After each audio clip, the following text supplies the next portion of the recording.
everyone. Hi. Excited to have Ben Mackriell from Oval Insights, one of the most unique sport analytics companies because they are focusing on special sports, which is rugby. Ben, great to have you. Just introduce yourself. Thanks, Krill. It's good to be on. Thank you for inviting me. You've had some very esteemed guests over the last few months or so, and no, it's really good to chat to you.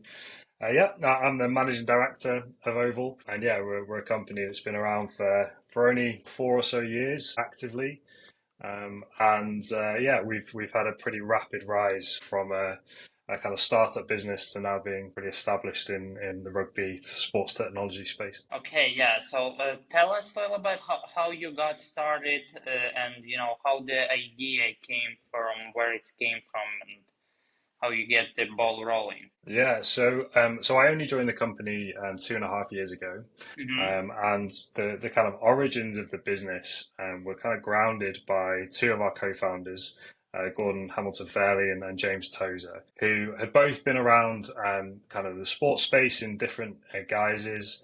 And had been working in rugby, providing consultancy services to some of the sport's major coaches. And they'd just been kind of playing around with the data that had existed for a long time, trying to find those insights, trying to find those additional value offerings that they could offer to coaches to give them that extra 1%, right? And that's obviously what analytics has been trying to do in multiple sports for a long time. Rugby's been a long way behind those other sports. I've worked in football, cricket, US sports for a long time, and had been working at the pinnacle of those sports when it comes to their investment in analytics. Rugby hadn't had that opportunity. Rugby hadn't had the space to explore data and analytics to that level, hadn't had the investment. They're reliant on technology companies to invest in that area. And rugby, unfortunately, has always fallen down the pecking order when it comes to investment in technology compared to football or cricket or US sports or tennis. So these guys saw an opportunity to work in a sport that they love and to support coaches and clubs initially in trying to find ways to use data that gave them an edge. And that kind of sparked an idea that maybe there was an opportunity to create a business that supported just rugby, that gave rugby that opportunity to invest in technology and to catch up with those other sports and find a way to find, an edge on the field, but also off the pitch. How could they support the rights holders, the unions, the governing bodies, the leagues, to find a way to maximize their revenue potential when it comes to using technology and data? We've seen in most other sports, right, how data can support revenue generation for the sport's major rights holders. And that's something that they wanted to do in rugby. So it was born out of that idea. Very quickly, it turned into a joint venture between these guys at Prospect Sporting Insights, which is Gordon and James's business, and another well-known business in the industry, Ellipse, who provide and create data for cricket. People will know CricViz as one of their major brands, Tennis Viz that's doing a huge amount with the ATP. And so those two businesses came together to create Oval Insights, which is now a fully fledged data collection business, a technology and platform development company, product development company, and crucially still has its grounding in analytics. How do we use AI to build on all of that great data and provide those services to clubs, leagues, unions, governing bodies, broadcasters? We kind of cover the whole basis across both rugby union and kind of now moving into rugby league. Interesting. So you mentioned that initial company was Prospect Insights. Is it a consulting business that it all started? That's correct. Yeah, exactly. Yeah, so it was started as a consulting kind of idea and trying to use data for that consultation. And that's really where the kind of roots of our analytics focus came from. And so a lot of what was designed back in sort of 2017, 2018 time, we've now developed into fully fledged products, into a full pipeline of data and analytics services that we can provide at scale to every team, every broadcaster, every digital media outlet, every league in the world. But it all came from a kind of a set of models that James designed on his laptop in a local environment, and now it's something that we can deliver at scale. Really interesting. You also mentioned like brands like Rugby, Tennis Wiz, and are they a part of Oval Insights, or how does it work in terms of the structure? Yeah, so Ellipse is one of our parent companies. And Mm-hmm. so Oval is its own business. We're separate from Ellipse and from Prospect Sporting Insights. Oh, okay. But we're owned by parent companies are those two businesses. So we have some crossover. We can learn from both of those businesses and share ideas. But Oval is its own kind of standalone business. Okay, so interesting. Basically, do you share the ideas, as I understand, right? Crickwiz as a cricket data company and TennisWiz as a tennis company.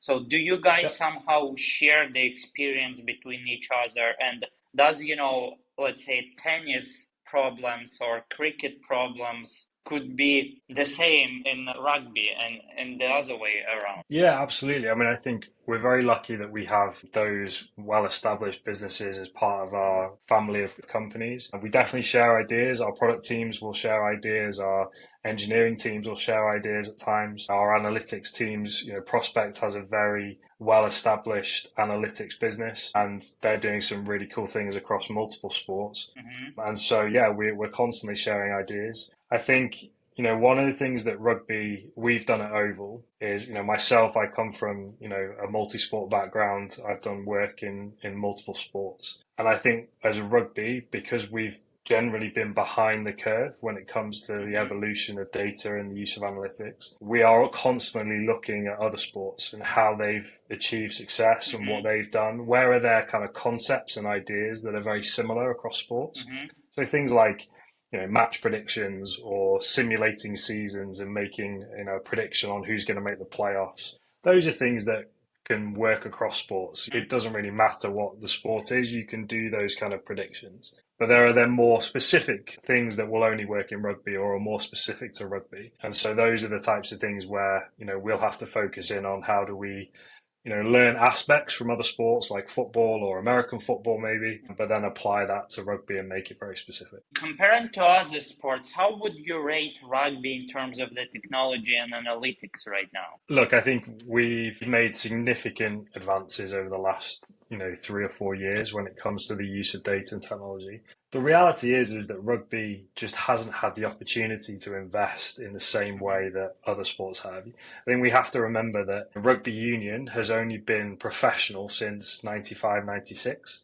Mm-hmm. So compared to most other sports, they've been a long way behind when it comes to professionalism. But like the data revolution only really happened in football, for example, in kind of the mid 2000s towards Mm-hmm. the end of. I started in football in 2007, and even at that point, we had Prozone, we had data, we had access to some tracking data from Prozone in the Premier League, but it was still relatively fledgling. It was still kind of starting out really. Now that change happened incredibly fast in football. We've Mm-hmm. gone from that period in the mid 2000s to where we are now, with most clubs having data scientists and having hiring data engineers and building their own platforms. That's because the sport can invest in that Mm-hmm. area, and they found that as an area that they can find an edge, whether it's on a team level or whether it's leagues who, you look at the Bundesliga and their investment in their own technology platforms and their own tracking systems Mm-hmm. to find an edge and to try and create an edge against the Premier League in broadcast rights conversation. So all those things are there in those sports. Rugby just hasn't had that opportunity. We talk a lot in our group and in the industry. A friend of mine who I've worked with for a long time used to say that clubs wouldn't make their own kit, so why would they build their own technology? And I think Mm-hmm. the problem a lot of the time is that teams, clubs, leagues are dependent on technology businesses, sports technology businesses, to create innovation and to build Mm-hmm. the things that allow them to evolve and create an edge. And in rugby, unfortunately, there just wasn't many businesses or really any businesses that were willing to invest in rugby to create that technology, to create that innovation, to give clubs the opportunity and leagues, broadcasters to try and create that change. And so Oval, we're very unique in that sense. We don't have the priorities of football or tennis or maybe sports that potentially generate a lot more revenue, but we don't have that distraction. We can focus very specifically on rugby, and it means our clients, I think one of the things they appreciate about us the most is that we do just focus on their sport, and we really care, and we really want to create change. And, I think that's what we've done. So I think to answer the question directly, I think they've been a long way behind for 15, 20 years. But one of the things I've been so impressed by working with these rights holders and working with clubs is they have a real appetite for innovation and to use data and to use analytics. They've kind of been desperate and waiting to get hold of something, and now we've been able to provide it. The trajectory is rapid, and they've embraced it really, really quickly. So, yeah, I think it's not been through a lack of desire or interest or wanting to do it.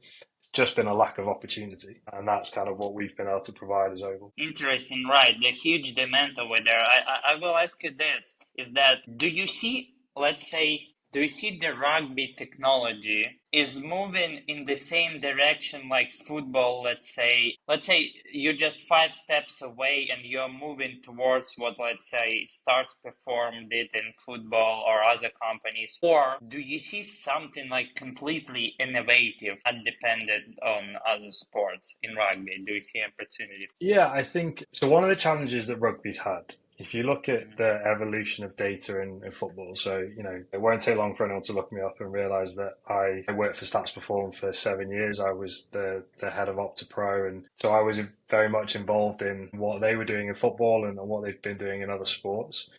Now, one of the challenges that we have in rugby is just the complexity of the game. Like, again, for rugby, it's played in relatively clear countries in the world and locations in the world that have always played rugby. It's quite difficult for other countries who've never had it in their kind of geography. They haven't had it played in their schools to understand the sport. It's a complicated sport to understand if you're a new fan. That presents some challenges on the technology side as well.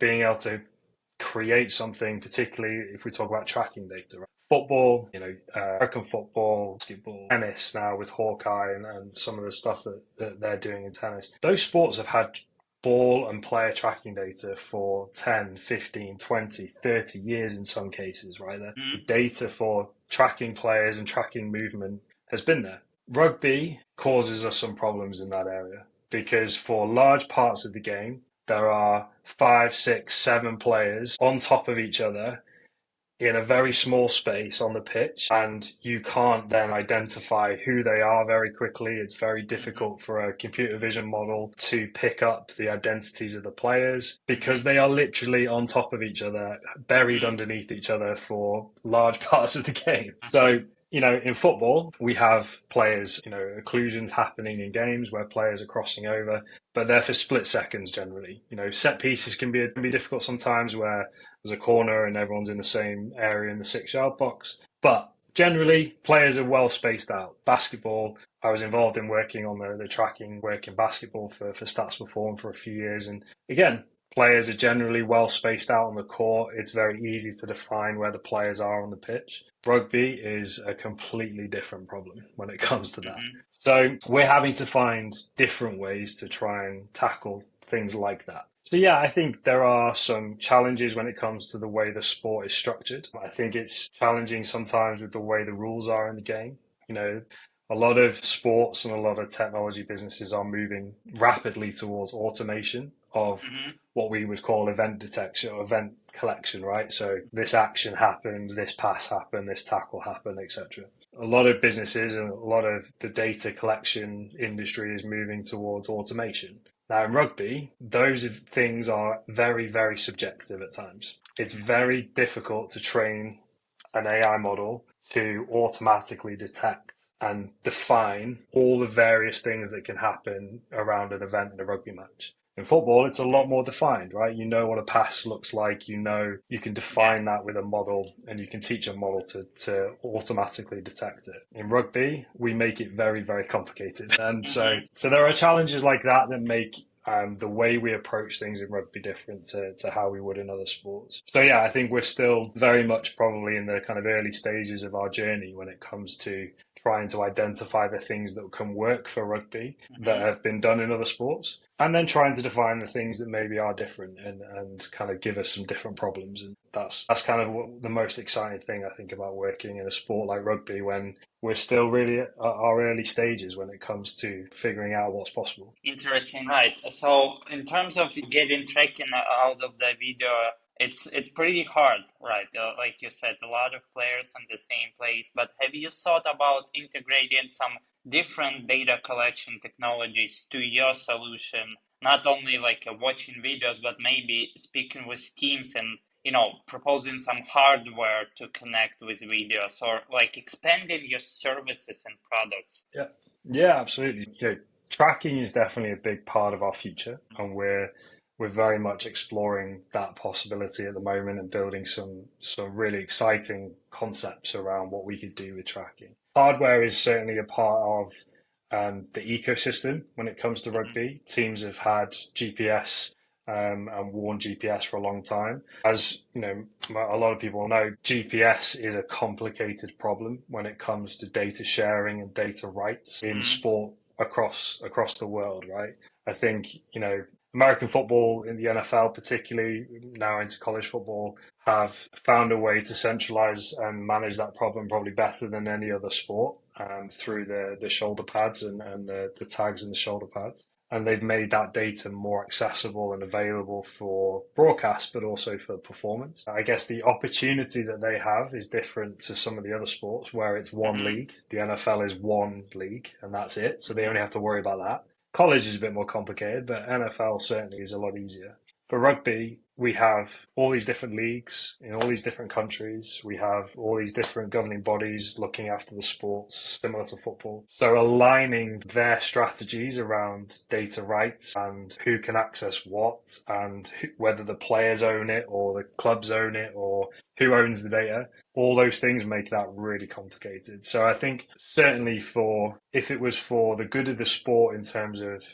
access to data, insights, broadcast innovation, going into betting, then that would be a problem. If we could solve that problem, then the opportunities could be really big. But there are a lot of very good reasons why that's a complex problem. And so, yeah, I think we are continuing to explore that. We have a really good partnership with a company called Sportable, who do the ball tracking for multiple sports. They're doing stuff in AFL, in American football, and we've done various projects with them around rugby.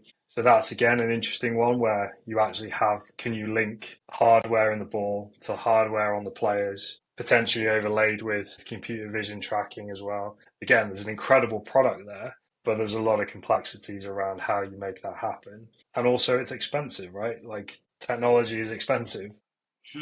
Hardware in particular is very, very expensive in sport. And again, sports like rugby have to make decisions on where the revenue opportunity is tied to making those kind of costs. And so one of the things we do a lot of work with is how can we support sponsorship activation? How can we take the investment in some of these innovations and turn it into revenue opportunities for rights holders and leagues and broadcasters? And I think that's still something that, rugby is evolving with. And again, there's some really, really smart people working for these leagues and unions who are trying to find ways to attract brands to the sport, attach it to innovation, and give them the platform to showcase what they can do. And we've seen in other sports, some of the biggest sponsorship deals come from big tech, Google's, Amazon's, sponsoring innovation through sport. Rugby wants to get on that journey, and I think that's what we're trying to do. Okay, yeah. So your main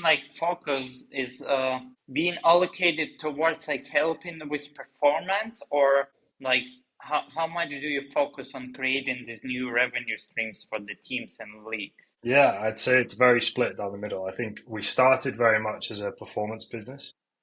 We're focusing on performance insights, helping clubs access, manage, innovate with data. But yeah, to achieve scale and to achieve opportunities for us as a business and to support the sport itself, we very quickly moved into covering everything. So now we do everything end to end. Collect the data, distribute it to broadcasters, to leagues for digital, social, content, sponsorship activation, and then we work closely with the teams on the performance side as well. So we're very much, I would say, it's about as close to 50-50 as you can get. We have different Mm-hmm. parts of our business that support different elements of the industry and different stakeholders. But yeah, I'd say it's very much 50. Interesting. And in terms of the betting perspective, how do you see rugby, like how popular it is for the betting, and are there any opportunities for clubs and for you guys to create this odds and to move into the betting space? Yeah, look, I think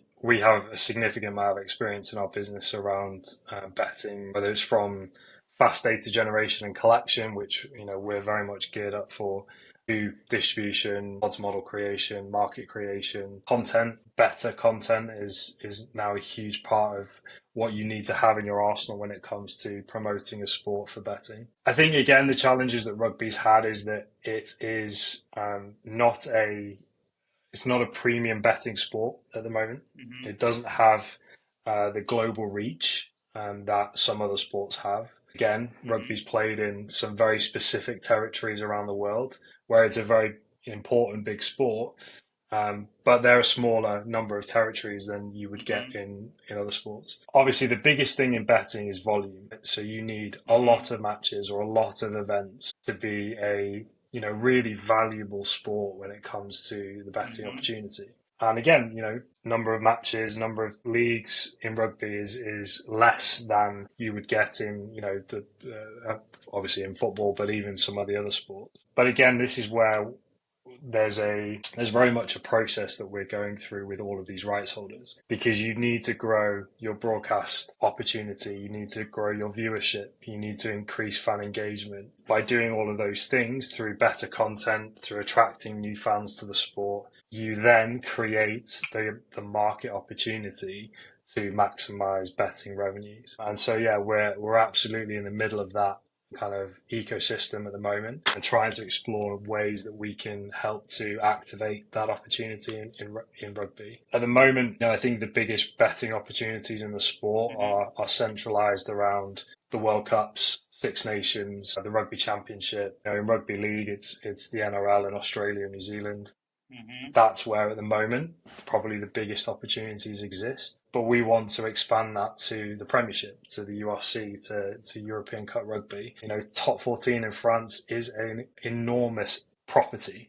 It's an incredibly successful league. The French are obsessed with the sport and back it incredibly well. So there are big opportunities for betting to be a part of the ecosystem for rugby, but it's kind of again, building up the basis of increasing that engagement at a fan level, increasing viewership on the broadcast level, and then that filtering into the betting opportunity. But again, it's something I know a lot of the rights holders in the leagues are very passionate about, finding a way to increase that opportunity, and we'll definitely be a partner with them in exploring. Yeah, can we say that your company is a pioneer in this space, and let's say Opta at the beginning of football at 95, or something like that? Yeah. So I mean, I think it depends on how you look at it. We, Opta as the example, again, a brand and a business that I'm very familiar with and have a lot of affection for still. They were truly pioneering when it came to the creation of data, the creation of data for sports like football, but actually rugby was one of the very early sports that Opta created a collection platform for. I mentioned earlier Prozone. I was a client of Prozone when I was an analyst in football for 10 years, and they did some incredible things very early on in that evolution. So I think for us, we've come along, and those things existed in rugby. Data collection existed in rugby, right? People have had access to data. So it's probably not necessarily the pioneering in terms of the creation of data, although we're certainly looking to do that when it comes to tracking data.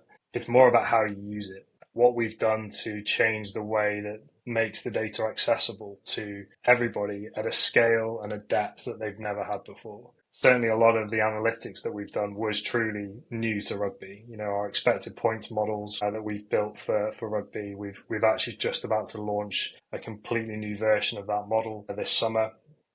that is truly something that rugby's never had before. So I think our focus in terms of pioneering and creating new for the sport has been very much focused on accessibility of data, insights, creating truly just access to data that people have not had before. And that's something we're very proud of in being able to have done in such a short space of time. Okay, yeah, Ben, we're about to wrap it up, but I want to ask you a couple of blitz questions. First of all, what is your favorite sport? Favorite sport. So cricket is my first love. You see my yellow books behind are the Wisden albums, something I collect. So yeah, I would say cricket is my number one sport. Who's your favorite player in any sport? In any sport, so I'm a Manchester United fan. I was born and raised in Manchester, so I'd probably say Paul Scholes. Okay, Scholes. All right. I saw you'll say Ronaldo. Well, yeah, he didn't do too badly. I was a season ticket holder in his second spell, and that wasn't quite as pretty, but yeah, the first spell was pretty good. What is the favorite part of your job? Favorite part of my job is working with coaches and analysts. Being able to sit down with coaches, understand the problems that they're having or the things that they're trying to solve. And my favorite part is giving them answers that to questions they didn't know they had through data and analytics that we could provide. So if I could spend all day working with coaches and analysts, then that would be a pretty good week. What is the sucks? What is the worst part about your job? I think managing and running a business is challenging, and I think managing the administration of running a business. I think I'm an analyst at heart. I would love to spend all day every day just playing with data and providing insights and creating analysis. But there's a business to run. Yeah. If I had to pick one thing, and it happens to be something I've been doing most of today, is probably contract management and writing up contracts. That is definitely the worst thing. Yeah, the best thing about it all, we have ChatGPT these days, right? Yeah, I definitely have to use it at times. I'll give you an example of our use of ChatGPT recently. We needed to write a script for something that was going to need to pull information from various parts of our data sets. And we've been trying to work out a way to do it for a while. It was a really complex problem. One of our product guys just asked ChatGPT for a script and it pulled it all down in 5 minutes. And we're like, wow, we would have spent days and days and days building this script if we hadn't just asked ChatGPT for something. So yeah, even a business like ours, we've got some incredible engineers and data scientists. Sometimes it's just as easy as asking ChatGPT. Yeah, it's awesome, but it's also scary on the other side, right? Yeah, and look, you ask about innovation, actually. I'd say that's probably one of the biggest things in any sport is how do we harness the power of what that idea can do and make that something that people can use on our sport. We have the greatest depth and breadth of data in rugby for any company. If we could give someone a ChatGPT for rugby with all of the things that we can do and make it something that people can really access in an easy way, that would really change the game. So it's definitely something we're spending a lot of time looking at. Interesting. Yeah, creating a chatbot, it would be awesome. But a smart, intelligent chatbot. Yeah, I've spoken with a company in football. They named 12 football, I guess. Yeah. And I had a podcast with them, and they created this WhatsApp chat for coaches with the AI where coach is asking him the question and it's giving back the answer. And I think that's awesome. Yeah, it's definitely something we're looking at and exploring. And I think